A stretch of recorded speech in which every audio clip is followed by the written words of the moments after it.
Hey everyone, and welcome to Chef AJ Live. I'm your host, Chef AJ, and this is where I introduce you to amazing people like you who are doing great things in the world that I think you should know about. I am so excited for today's show because really at the end of the day, the reason I do this show every day, and I haven't missed a day since March 20th, 2020, I'm almost at my 1400th episode, is really to help people and to give you information.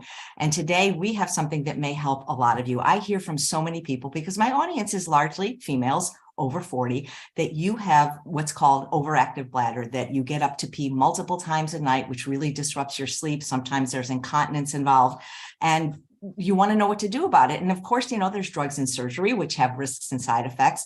But what if I told you that there was a sock that you wear on your foot that has no side effects, that could actually be the answer to your overactive bladder? So before I introduce today's guest, he is the CEO of the Zida Corporation. He's the inventor of this product. His name is Isaac Oppenheim. I need to tell a little bit of a story why I'm so excited about this product, and I need to thank my urologist, Dr. Buono at Sutter, for recommending it. So I'm 63 years old, and 41 years ago, I was in a very serious accident. I'll never forget, August 6th, 1982, where I basically crushed my spine. I've been a YouTuber for 13 years now, and a lot of people that criticize my appearance say I'm hunched over, and it's because of my 45-year vegan diet. Well, I am hunched over because I have kyphosis, because this was a very, very serious accident. I was in a body cast for about 6 months and a brace for about a year, and it really messed me up. That's why I hunch sometimes when you see me on these videos, and there's just no cure.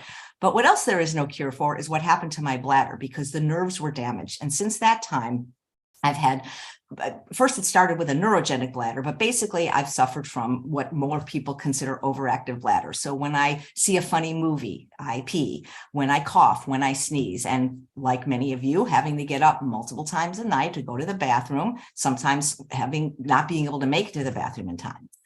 Well, when I moved to the desert about 4 years ago, I got a new urologist, and the nurse practitioner, every time you go to, a urologist with this condition, you fill out this quality of life survey. And it's just a prerequisite. And they basically say, well, if you had to live with this the rest of your life, how would you rate your life? And I said a 0, because it's a really terrible problem. And nobody really talks about women problems. You know, we've had Dr. Rachel Rubin, the urogynecologist, on, and, you know, everything is whiny women's disease. You know, if men had this problem, believe me, there'd be a cure, and maybe they do, and Isaac will talk about it. But she recommended a treatment called PTNS, which stands for percutaneous tibial nerve stimulation. And what it is they have a needle and they put it in your ankle, and it doesn't hurt. It can hurt, but it didn't hurt in the desert. It's a very fine needle, sort of like acupuncture, which is something I'm familiar with. And then they attach some electrodes, and I guess Isaac will explain how it works. I don't understand, but apparently it stimulates something, and it worked. I would get this treatment first every week for 12 weeks, and then I would go monthly, and it worked like a charm. Well, when I moved to the desert, from the desert to Northern California, I got a new urologist, and they were using a different machine. And instead of handing me the machine where I could control the intensity, it was in both ankles. And the thing is, it was really hurting. And I would call for help, but it was excruciatingly painful till the nurse practitioner would come and turn the machine off. And I was just going to quit doing it. And then she told me that she had read in the medical research that there's this new product, and it's a sock.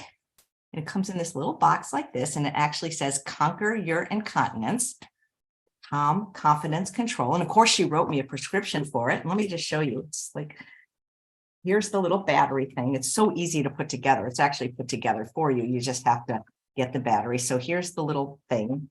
And like literally, it's a sock. And you put it on yourself, and you basically just attach a magnet. Sorry, I'm a little nervous because I'm disclosing my medical history, and then somebody's going to say it's because you're vegan. No, it's because my spine was crushed and I was in a very serious accident. So you just put the magnet on and you wear this. This is a right sock, and you wear it for 30 minutes, and it's amazing.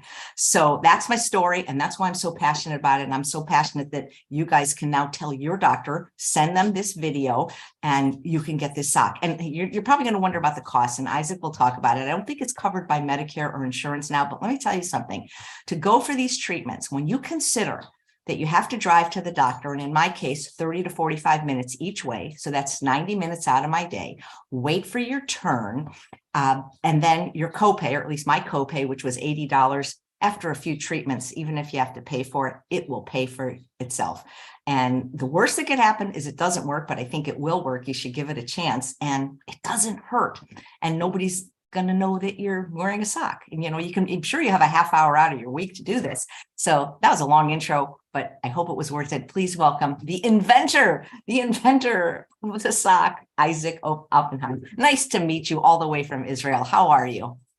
Thank you so much, Chef AJ. It's an honor and a pleasure to be here with you and your audience. Well, thank you. I mean, first of all, the fact that you're an inventor blows my mind. Like that, I just love, that you invented this, because it's non-invasive. It doesn't hurt. And if it did hurt because somebody ostensibly turned it up too much, guess what? You can pull it off. Like, it's not like waiting for the nurse in the other room. Help, Right. And the other thing I forgot to say is, when it would hurt in the doctor's office and they didn't come, I would pull the needle out and they said, well, sorry, you can't have another treatment because your insurance, I'm going to shut up now and let you tell your story.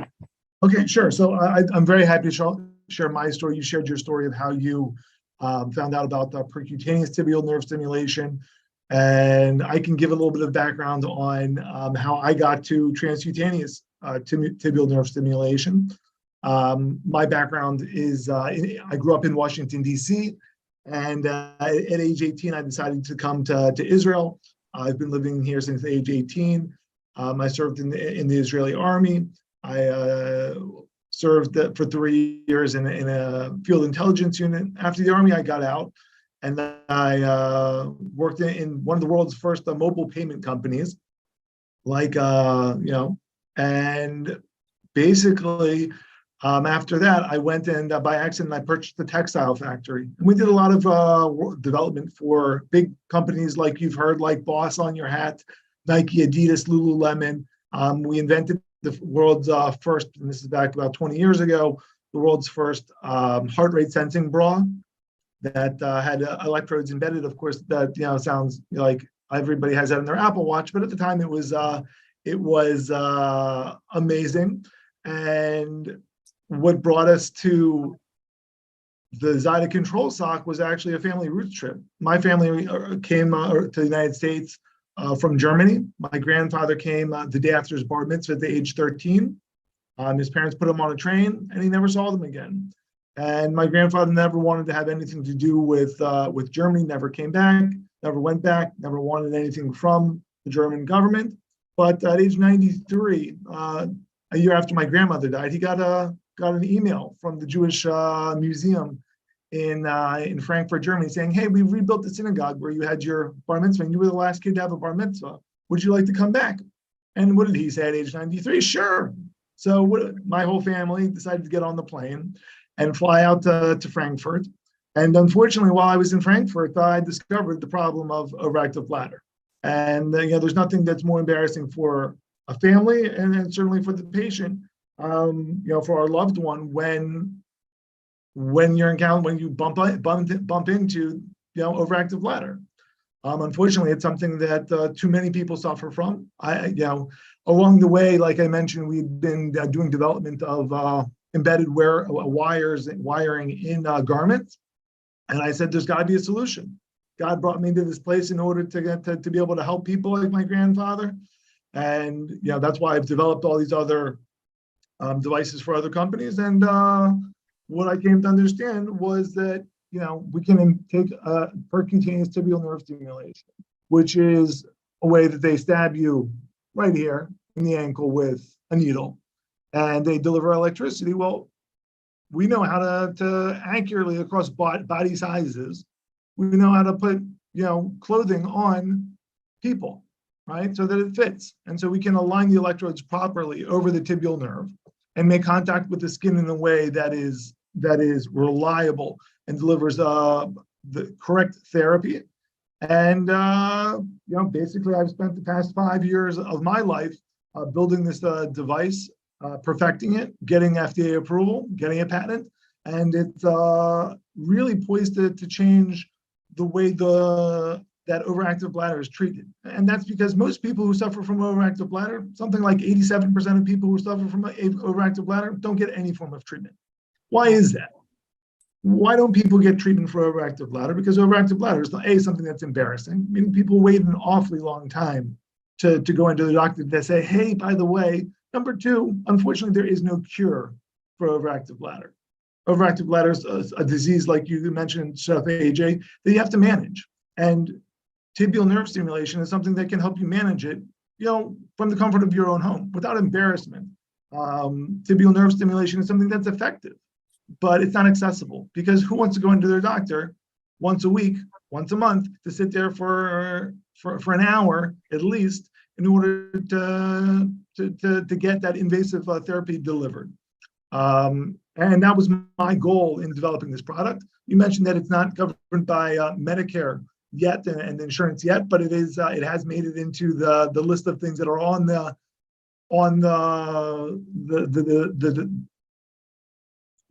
discussion boards for urology that they'd like to include. Excuse me for interrupting, but what people don't realize, even if insurance doesn't pay for the sock, insurance isn't paying for the PTNS either. I mean, there's still a copay. So, you're going to need, if you do decide to get PTNS, you need it forever. So, you can pay the $80 a week, or you can put out a few $100s for the sock and then own it forever. Sure.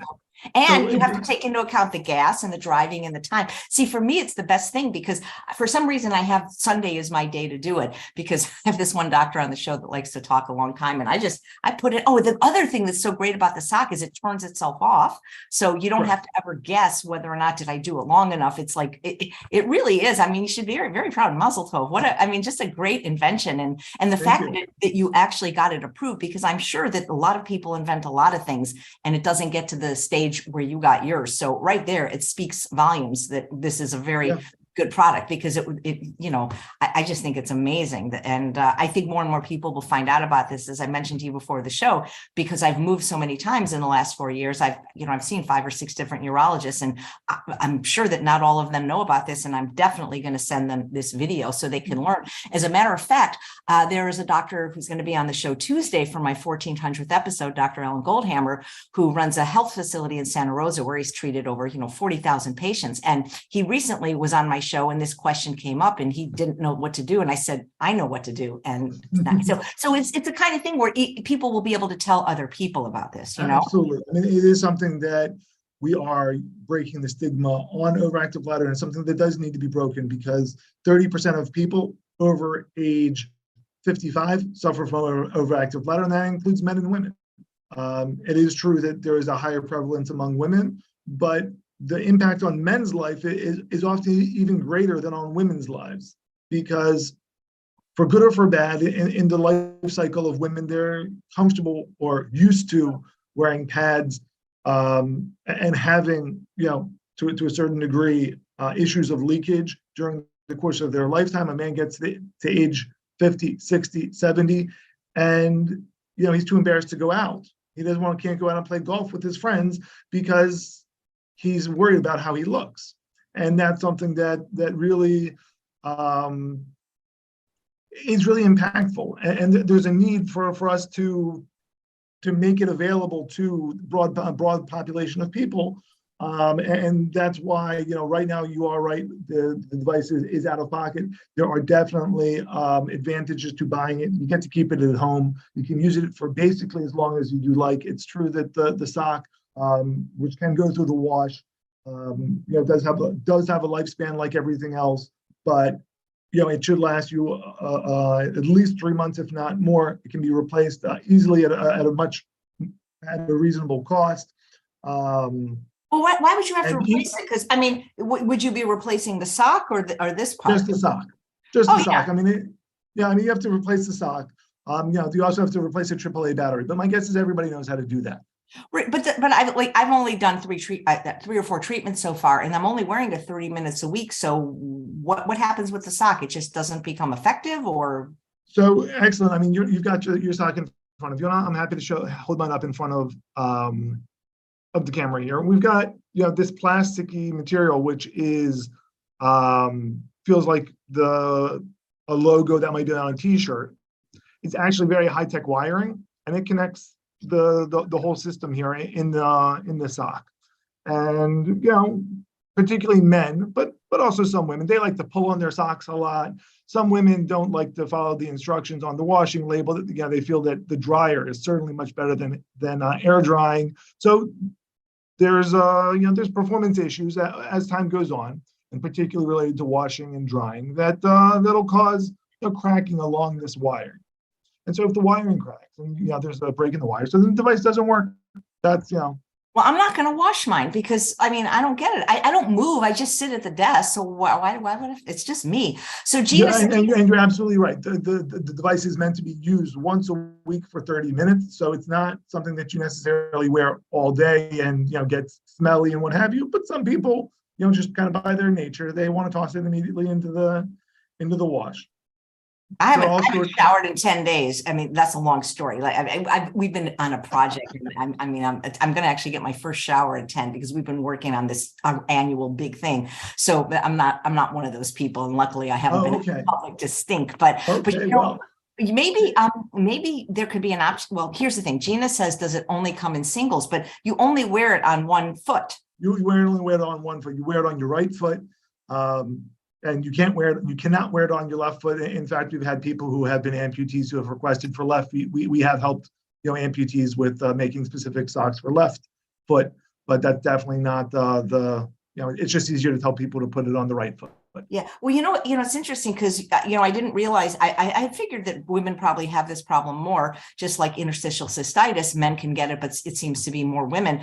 Sure. But one of the things about, I can see that about men suffering because they're more reticent to, say something. But one of the things that I think it's easier about being a man when you have to pee, like, for example, we just had a conference and, men can get in and out of the bathroom so much more quickly. And like, if you go to a play, for example, like I can think about when I lived in LA, I used to love to go to the Amundsen. And the reason the intermission was so long is because the women's bathroom line is so long and the men can get in it. Yeah. Let's face it, anatomically, it's a little easier for you guys to pee. And so if we're like struggling to get to a bathroom and there's not a stall open because men don't need a stall. They can, there's a urinal and it makes it really easy. And there's always a million of them.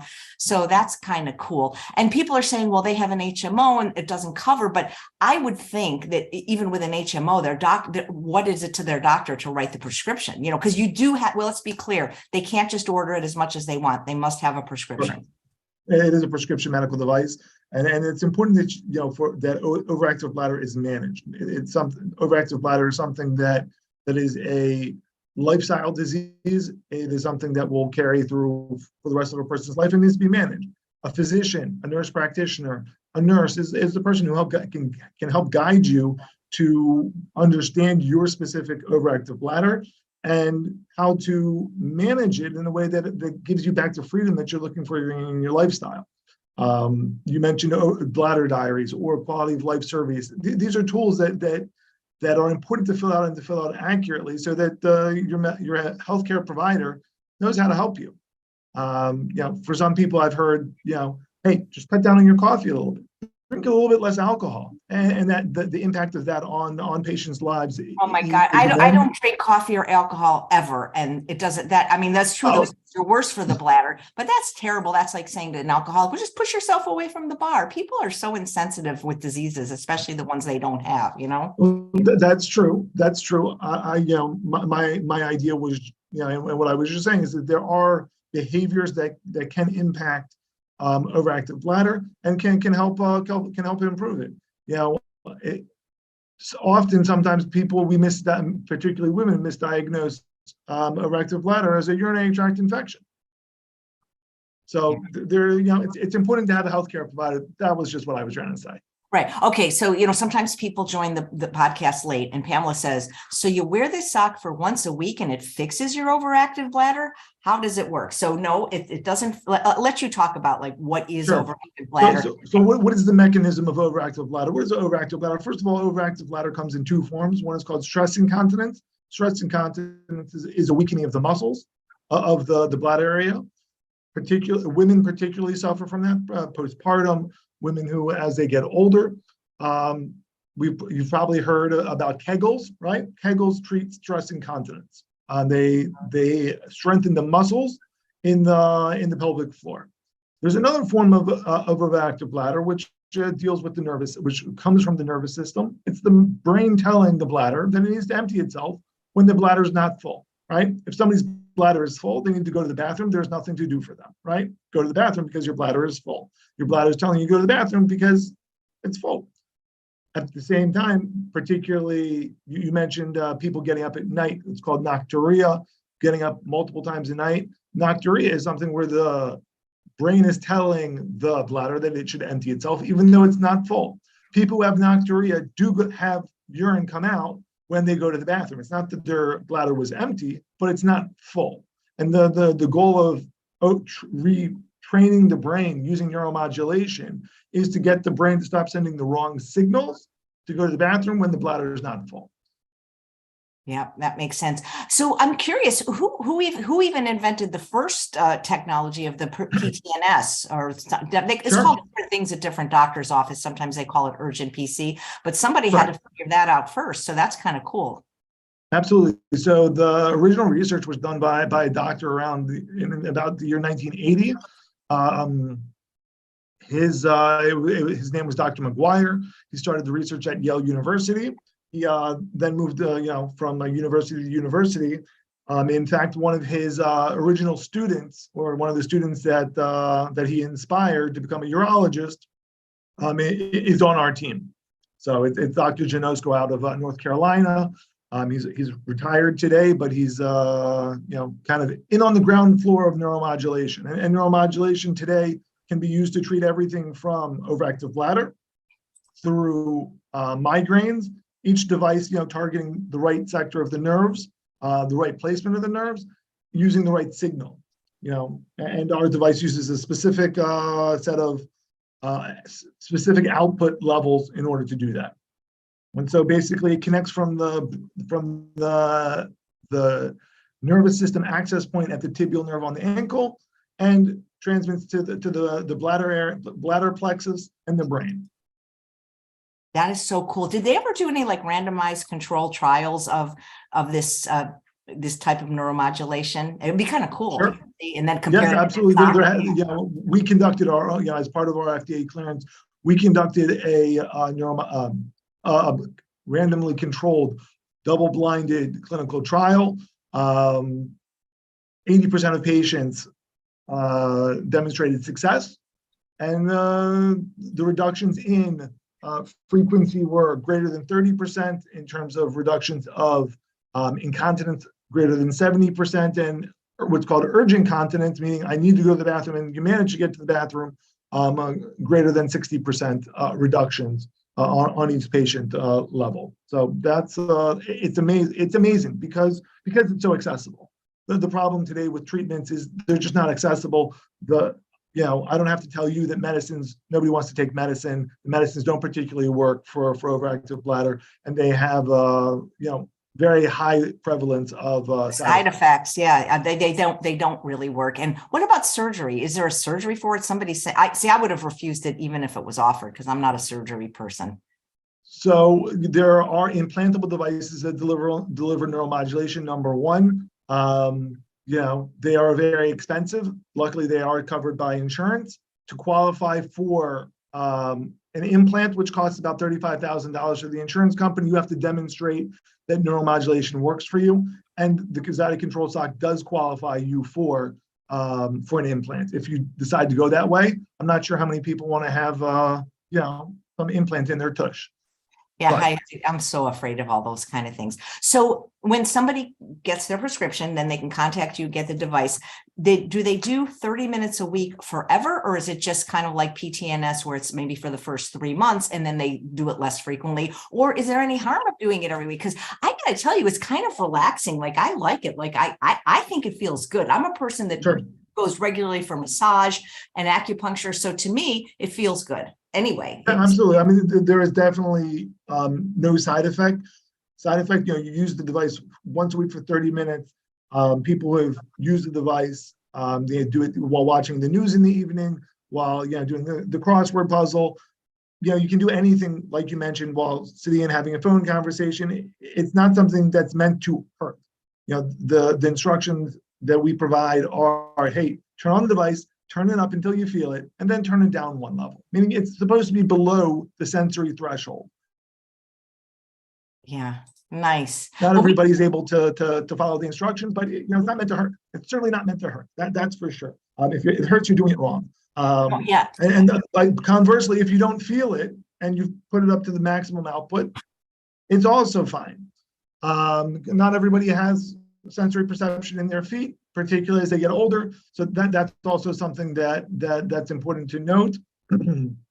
And using it in maintenance mode, call it, is something that's meant to be done in conjunction with your doctor's advice, but it's something that can be done as regularly as needed.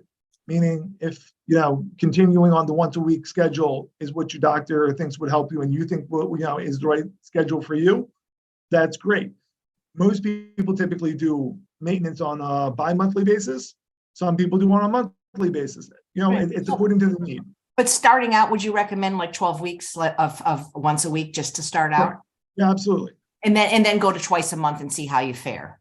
Yeah, I mean, also you can also do that, but certainly after you've had success, it's worth contacting your doctor, because you may have gotten tremendous improvement and you want to get that last little bit, and maybe the doctor has a tip on how to get to 100% improvement. Right. Well, the thing is my doctor currently isn't using this, but I'm going to send her this video and I'm going to tell her how fabulous I think it is. And that I'm just so thankful to her for even finding it in the literature, so because, Absolutely. Not all doctors and nurses are out there seeking new things in order to help their patients. And I'm glad that your doctor was doing that, and that she shared it with you. Yeah, she's fabulous. I thank you so much. I really appreciate this, because also it's just saving me time and money, because I just having to get to the office and drive and look for a parking space and put on my mask, because we're still masking at doctors' offices. It's okay. So much better, at least in the United States, at least where I live. So that's so weird that my moderator is calling me during the live show. So if you're there, just text me. I can't pick up the phone. So here's the thing. Here's a question from somebody that had a stroke named Donna. She said, I have a metal pin in my brain. Can I wear the sock? So one of the contraindications for using the device are, implanted medical devices like pacemakers, AEDs. I don't know that a metal pin in the brain is something that is a contraindication to using the device. Certainly, it's a prescription medical device. Ask your doctor, but to the best of my knowledge, you can definitely use the device. Yeah, nice. Did you have people in your family that suffer from this condition that made you interested in developing a treatment for it? Yes, I bumped into it with when my grandfather was 93 years old, and I decided I needed to solve this issue. There has to be a way to bring dignity and freedom to live life back to people. I can share with you stories that in our clinical trials, we've bumped into people who have expressed suicidal feelings over their overactive bladder. I've bumped into people who've said, I don't want to have my grandkids over because they say grandma smells, or grandma's house smells, or I don't want to go out with my friends because I'm going to have to, they know that I'm looking for where the closest route is to the bathroom. And I always have to go when we get to the coffee, to get to the cafe. Then when we're sitting, I have to go, and I'm embarrassed. They don't want to go out with me anymore. And often it's not even, the friends who have the problem. It's us looking inside ourselves and, being self-conscious, but it prevents us from living our lives. And being here on planet Earth, we're meant to live and enjoy and work hard to help others. And so that's what I'm trying to do. It seems like Israel is so far ahead when it comes to these things, So, I mean, it is, we are looking to try and come up with solutions to help people and make the world a better place. It's certainly I call it the mission statement of Israel, is to make the world a better place for everybody. Well, I'm vegan for 45 years, and most of my audience is too. And I heard that Israel is like the most vegan friendly country in the world and probably has more vegans than any other country. Absolutely. I mean, I think that in Israel, there are a lot of vegans. Number two, it is extremely well accepted. It's something that there are products in the grocery stores that have a vegan symbol. And even for people who are not vegan, it's not hard to accommodate. Meaning, I'm not vegan, but I have a sister-in-law who's vegan and her husband that are vegan. And when they come over, like, it's not a big deal. It's not like, oh my gosh, what are we going to serve them? It's like, okay, we'll just go into the store. We'll look for the products that have the vegan symbol on it, whether it's cakes, whether it's cookies, other products, and we're happily able to serve them. You said that there's some kind of label. You told me that there's a label in Israel for vegan. Like, I don't think we have that in the United States. So can I screen share in? Oh my God, absolutely. You can let me just do a little setting here so that you can screen share. There you go. Yeah. So I'll show you and you might have seen this. I'm pretty sure that I saw this vegan friendly sign, at least some places in the United States. Let me see whether I can share that. Can you see the vegan friendly? Wow. So that's that appears on many vegetables. It's actually, like you said, it is an Israeli initiative that there is I don't know whether it's a business or whether an organization going around trying to encourage food manufacturers to include vegan friendly symbols like this, or this vegan friendly symbol on their products. That's very cool. What is the word in Hebrew for vegan? The actual word for vegan, I think, and somebody's probably going to scream at me on the internet, Tivoni. Nice. Okay. Like Teva means nature. So wow. I guess it's nature-based. Okay, terrific. Let me see if there's any more questions. And if you want, I'll even put the sock on and show people how easy it is to use. Here it is. Is your sock likely effective for an 80-year-old lady with peripheral neuropathy and nocturia and urge incontinence for about 20 years? Does it matter how long a person has suffered, whether or not this will work for them? That's actually kind of a good question. I would say that the simple answer is it does not matter how long a person has been suffering. Obviously, the older we get, the more mileage there is on our bladder and on our muscle system. And potentially, as a person gets older, the issue complicates, meaning as I explained originally, there's stress incontinence and nerve system related overactive bladder. And at some point they start mixing together. So that is something to take into account as a person gets older. But yes, it should work. Right. But the thing is what's nice about this is, like I said, the worst case scenario is it doesn't work and you're in the same position. It's not like drugs and surgery where there's really any side effect. The side effects, that have been reported to us thus far are it hurts, like you mentioned, which is completely in the patient's control. And number two, a little bit of redness. And that goes away, immediately after the treatment. Basically immediately. Yeah, they're probably those are the side effects that have been reported to us thus far, and at least one of those is completely in the patient's control. Dan says, does this device help in the case of bladder prolapse? No, bladder prolapse is a physiological condition. Okay, and people are asking the cost of the device because right now insurance isn't covering it. So insurance is not covering this device. We are working on rolling out, and well, I guess I'll say this on your podcast, on your channel. The current plan right now is to roll out the device to every single doctor in the United States for free. Meaning, if you are the first patient at your doctor's, then the device itself is free, and there will be a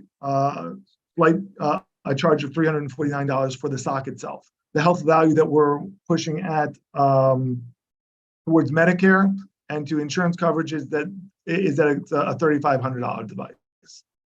Wow. Well, I think eventually insurance will cover it, don't you? Absolutely, they will. It is, They will, and it's coming from the doctors, it's coming from the patients. It's something that for the healthcare system, when somebody looks at a $35,000 implant, in or they could use a sock at home. What would you prefer? I'll call it both our tax dollars when we're talking about Medicare or our private insurance dollars going to? Thank you. Cecilia says, I have a TENS machine. Would this work? What is the strength of the device? So we had to work very hard with the FDA, because the FDA has been approached about TENS devices and getting them cleared to use for treating overactive bladder. Clinical trials that have been done using TENS devices don't typically give results that are similar to devices like ours. And that is because the placement of the electrode is critical. And that is why the percutaneous device that Chef AJ, you were using, you can't do at home, because you need somebody who knows the anatomy of the body in order to put the electrodes in the right place. Our background, or my background in developing undergarments for companies like Nike, Adidas, Lululemon, being a prime vendor for Victoria's Secret and Gap, gave us intimate understanding of the human body and how to create a stock that properly places the electrodes across population-sized studies. Meaning that was really what interested the FDA about our device. Fortunately or unfortunately, we did not invent neuromodulation. That's something that exists. Chef AJ used that in the Urgent PC, the neuro devices. Those are great devices, but they can't be used at home by people. And what allows you to be able to use it at home is our ability to put it into a sock that anybody can put on. And it will always, if you know how to put the toes in the right place and the heel in the right place, then the electrodes will always end up in the right place. And with the exceptions of people who have like limb disformity, whether diseases like lymphedema and what have you. But aside from that, we know how to put the electrode in the right place. So if you want to try and use a TENS device, is it theoretically possible? Anything is theoretically possible, but you have to have basically a physiotherapist or a doctor or a nurse or somebody who knows how to put those electrodes on properly. Yeah, absolutely. And again, people have to understand that even with insurance, I mean, unless they have some insurance I'm not aware of, there's always a copay. So it's not like it's free, Okay, so my peripheral neuropathy somewhat numbs my feet to my knees. Will this negatively affect the neuromodulation? Potentially, but that's that's a complicated question. It's a complicated situation. It's worth talking to your doctor about. I don't know the answer to your peripheral neuropathy and its cause, severity to speak to whether it's going to impact this device's ability to help you. Right. And people have to understand that even though insurance won't cover it, as long as you have a prescription, a regular person can get it, right, Isaac? Correct. It's meant for adults, male and female. Right. Oh, adults. That's interesting. Yeah. So it has to be 18 and over. Okay. I would hope that not too many children are suffering with this. So yeah, but I can tell you I'm still within that patient population, or that population of people who have kids. And I get a lot of parents asking me, will this help my kids not pee at night? No. I wish it wouldn't, but maybe you could invent something else for that. Maybe we can invent that next. Yeah. There's a question. Can a person with metal in their hip from a hip replacement wear it? So I would, again, same question, kind of like with the pin in the brain. The answer should be yes, but worthwhile asking your doctor. Great. Is somebody saying, and I haven't thoroughly explored your website, but you do have like a telemedicine doctor available to help people get this? So, I mean, for somebody who wants to speak with a telemedicine doctor, we can make that available. As we have not rolled out across the United States. I don't know what your reach is. So we will do anything that we can to help, patients specifically. That's why we are in this game. Yes, we are a business, but my team's eyes are on helping you or helping patients. Chef AJ, you came to us not because you wanted us on the show, but because you wanted the device. And absolutely. Not because. Yeah. And then I want to make it available to people that can be helped for this. Oh, here's an interesting question. Donna says, is if somebody's obese, will this work? So I know that would probably make a difference on what size sock it is, but that's a good question, because does having like excess fat make, because I really don't understand what neuromodulation is. So maybe you can talk about that question. So excellent. It is an excellent question. The neuromodulation, successfully accesses the nervous system across body sizes. Again, I did say that if somebody has some sort of limb deformity, that might be an issue, or severe water retention. But general obesity is not something that we've seen being an issue. Great, thanks. And again, how is this different in TENS? And maybe you can explain what TENS is, because I got to say, I bought one of those TENS machines because I was going for pelvic floor physical therapy. And while it felt good, it was a lot harder to use because with this, it was the machine that I bought. It wasn't expensive. It was on Amazon and it felt good, but it was just so much more work and yeah, so it's so easy. If you can put on a sock, you can use this device, and I'll put it on and show you. That is exactly the right statement, Chef AJ. Our model in our mind was, if you can put on your sock in the morning and you can open your car using your key fob, you can use this device. You don't have to pair it with Bluetooth. You don't have to pair it with your computer, with your cell phone, with any of that. This is something that's just simple, easy to use. And it gets the electrode placement right every time. And that was really the labor that we had to do with the FDA. One of the things that we ended up doing in order to prove to the FDA that we know about sizing was we went into malls and we sat down and had people try on the sock, measuring out physiology across, population size, just random people at the mall. Have you been to the mall? Are there, short people? Are there tall people? Are there fat people? Are there thin people? Yeah, there absolutely are. They all wear all the different shapes and sizes of shoes. Yes, they do. And so we had hundreds of people in malls try this device on in order to prove to the FDA that we can properly hit the tibial nerve. And that's what you don't get when you buy a TENS device. You may feel something. When you say that you feel something, what you're feeling is your skin being excited. Exciting your skin will not treat your overactive bladder. It may make you feel great, but overactive bladder, it's not treated. Right. One of the viewers is saying this almost sounds like acupuncture with electrodes, but no needles involved, which is actually good because, there are people that are afraid of acupuncture to the degree that they won't even have it, even though with acupuncture, the needle is like it's so tiny. So, why don't we just show people how to use it? So I purposely didn't wear long pants today. So let's see if I can get my leg up. Okay. So here's my foot. Well, hopefully it's not too dirty. Here's the sock. Okay. I'm going to put the sock on. Oh boy, good thing I had a pedicure. So I'll put the sock on. I'm going to pull it up. It feels nice. It feels like the right size to me. My husband did put the batteries in for me. And I'm just going to let's see, just got to go the right way. It can only go one way. Let's see there how it goes. Stick this on. I could have put it on first, probably. There we go. Of course, I'm nervous, so it's not working right. There we go. I had it on the wrong way. So there's the magnet. And then all I do is I push this button right here. Let's see. Come on, work. All right. I did this treat. There we go. See the light? Okay, so I'm going to push it. So now there's the light. And I gotta hold it. And the light is blinking. Right. So now what you want to do is there's the buttons on the side. You want to press. I'm going to press this one. Good thing I'm a yogi because I can actually, So I'm going to press the one that says plus right here. So I can turn it up until I start to feel it. If you hold down the button for 3 seconds, it goes up very quickly. 1, 2, 3.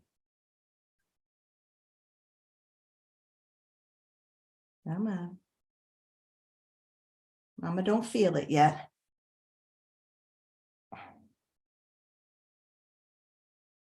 I feel like that chorus line song, but I felt nothing. Okay. It's hard to do this with your foot in the air. Usually there we go. I'm starting to feel something. I like it kind of strong though, like, Oh, so you're one of the people that don't follow the instructions? oh wait, I'm not following the instructions? You're supposed to feel it and then turn it down one level. But, Oh, really? Okay. You feel it and turn it down instead of turn it up. I was doing it the other thing. I'm like, hey, if a little's good, more is better. Okay, well, it's a that good is thing what, we had this meeting. And then it will just keep going for 30 minutes on its own. I won't keep my leg like this. I just keep it. Does it matter your leg position that it's in? Like I usually just cross my leg or put my foot down. Is that okay? yeah, I mean, it is okay as long as, if we've had some questions about people who have nerve pinches and what have you. If your nerve is pinched, that might be an issue, but, just general positioning should work. I'm not sure about yoga poses. We haven't tried that yet. Yeah, well, normally I wouldn't do it, but I was just trying to show my foot on the air. Okay. You're amazing. Thank you. Okay, yeah. Let's see if there's any more questions. Referral. Okay. Does it help? Oh, I don't think so, Nicole, but does it help with interstitial cystitis? I don't think so. No. Yeah, that's a whole nother wall of wax, that horrible disease, and we're sorry you have it. But you know what can? Sometimes Dr. McDougall was talking about an elimination diet. Oh, diet. Pamela says, I wore a size 12 shoe. Will it fit my foot? Yes. I mean, obviously, excellent question, Pamela. The stock comes in 4 standard sizes: small, medium, large, and extra large, based on your shoe size, like you would go out and buy any other sock. As I mentioned, our background is in textile production, socks, tights, medical grade compression stockings. So you order based on your sock size. We use standard, industry standard sizing, and absolutely, you can, size 12 is fine. Thank you. Gloria says, what if you're a diabetic? A friend constantly gets up 5 to 6 times throughout the night just to pee, but if they're peeing for them diabetes, I don't think this will help diabetes.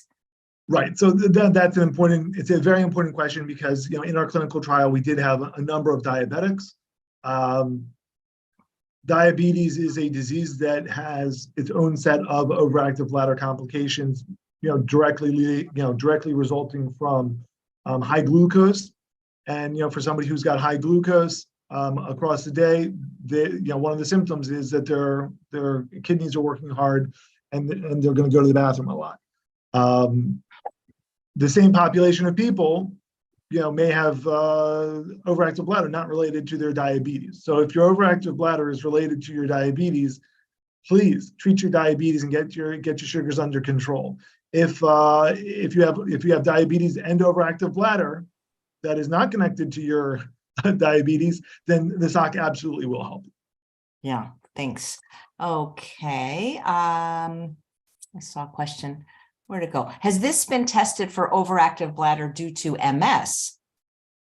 Excellent question. So MS patients are, if we want to dig down into the call it the deep layers of patients who are suffering from overactive bladder, we have MS patients who do respond to neuromodulation, and patients who, we've got a bunch of patients who have contacted us that have MS that, also end up with mobility issues.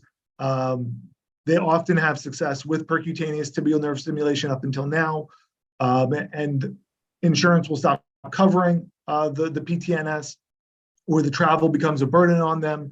And so absolutely, again, you should contact your doctor, in particular your neurologist, to see how far your disease has advanced. But yes, neuromodulation absolutely can work for MS patients.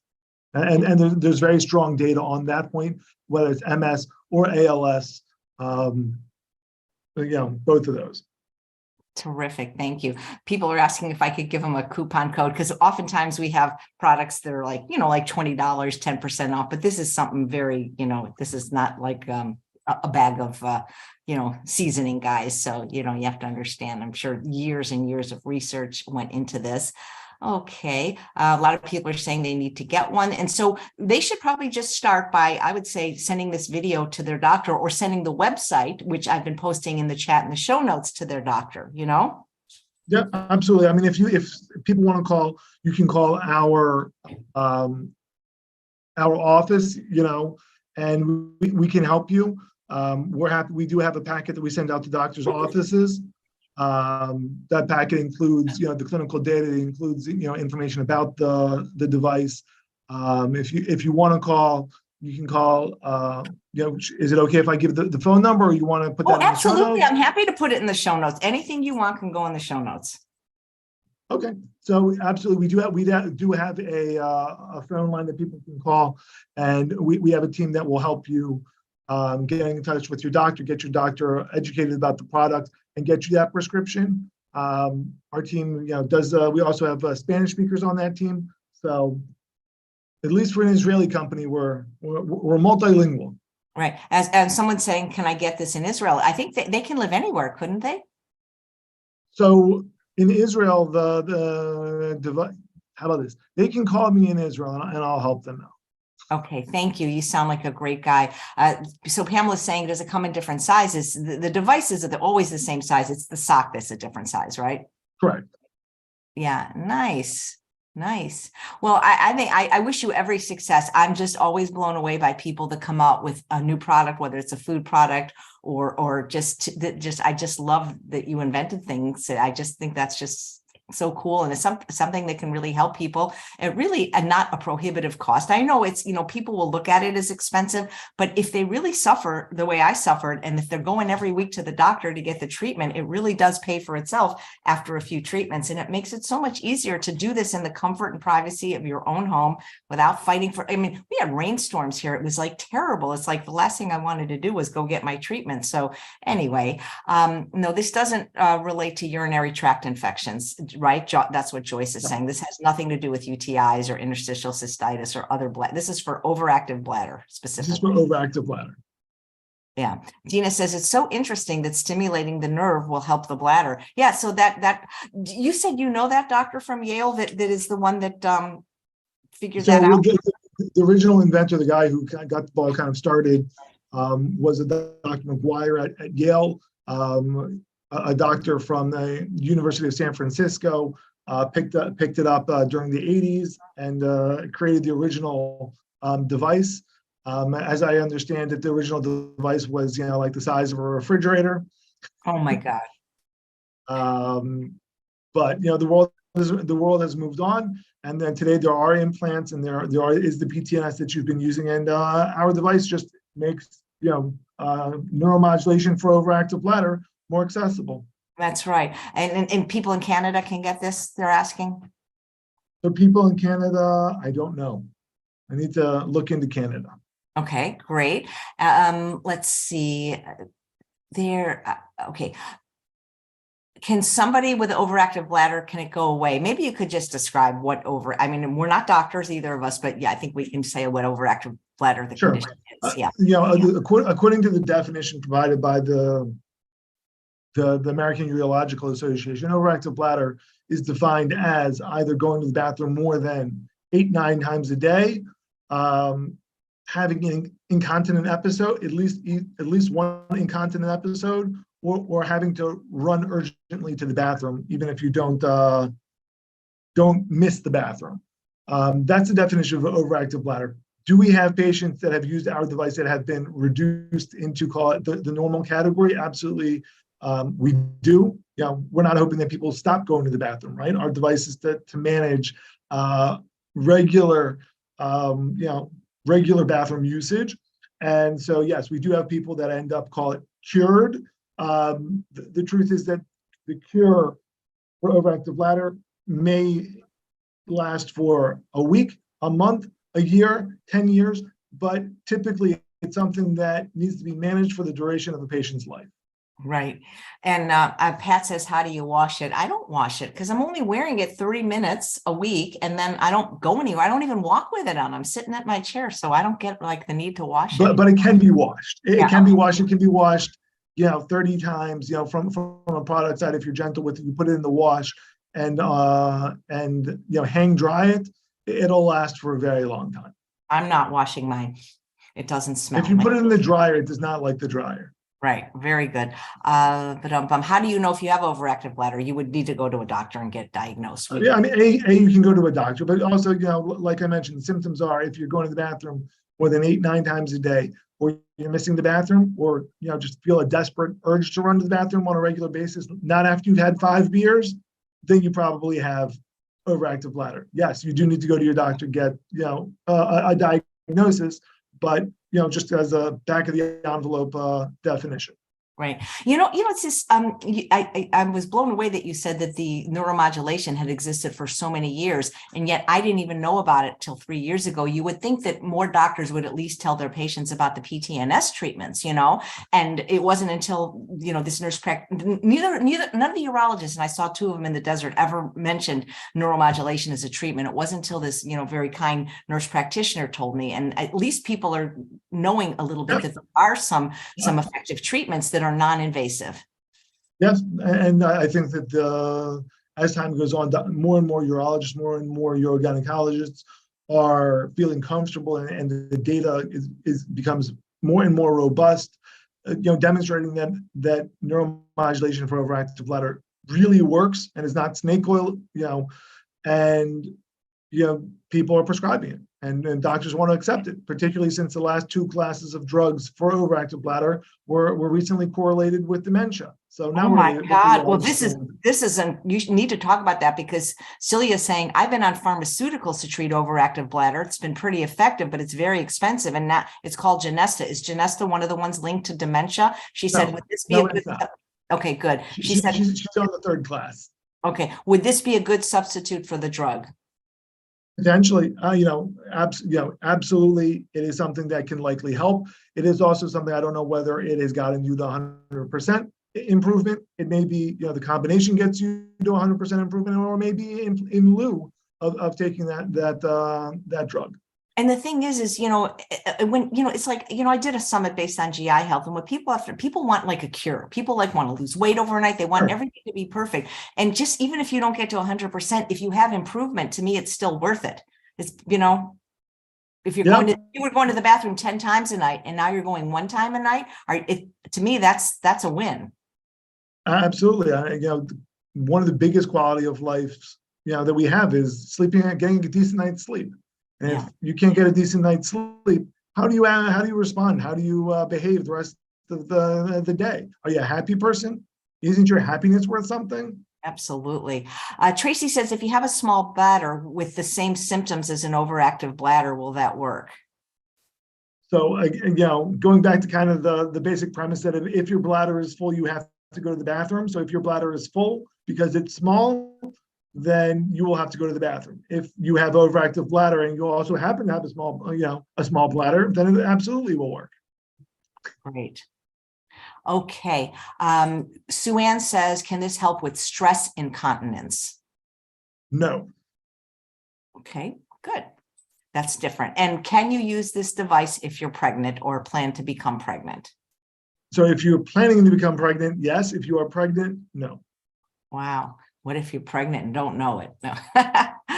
Okay. So, I won't get myself into legal trouble. Okay. Hey, I just thought, you probably don't know this about me. I do comedy. That's like my real passion. Like every night I'm out doing comedy. This is more, anyway, I just thought of a joke. What vegetable is the favorite vegetable of people with overactive bladder? I don't know. Leek. That's good. Oh boy. Well, anyway, this is great. Do you think you'll ever invent something for sleep apnea that's a lot more comfortable than that machine? Because my husband has it. He's skinny. He has it because of a heart defect. He won't wear his machine. I'm so worried about him stroking out, and he never wears it, or will wear it for like 20 minutes. Maybe you could invent something like the sock for sleep apnea. I'll look into it. Yeah, well, you seem like a great guy. You seem very nice, and I wish you every success with this, and thank you for doing this. What else can we look forward to? Do you have anything else on the horizon that you might be working on? So we are working on some additional additional products, but they're currently under wraps right now. So yeah, Okay. we Well, hope in listen, the coming couple of years to share more great things. well, would you come on my, if I'm still doing this, will you debut them here? Absolutely. I love telling people about cool stuff. I just love to have the scoop, you know? Absolutely. All And right. you're Well, doing great work and keep doing it. I hope people will look into this and do the first step, which is show this video or the website. Why is Zida? What does that mean? Is that there's a significance to the name of your company?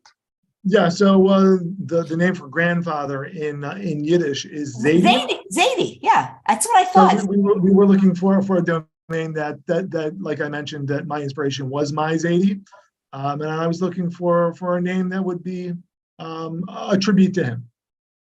That sounds great. Would it be effective if Lasix is used daily? Because Lasix is a diuretic, and that really makes people have to pee. So that one I don't know. Yeah. All right. Well, thank you. It was really a pleasure meeting you. And Thank you so much. thank you for this really fun device. I appreciate it. And Pleasure. thank you, Isaac. And thanks all of you for watching another episode of Chef AJ Live. Please come back at 11 when my guest is Justine Thompson. I had put this picture on social media of this beautiful jewelry that was given to me by a guest on the show. This is mosaic art. And she's going to talk about how recovering from food addiction led her to this talent of creating absolutely beautiful jewelry. Take care, everyone. And Isaac, shalom.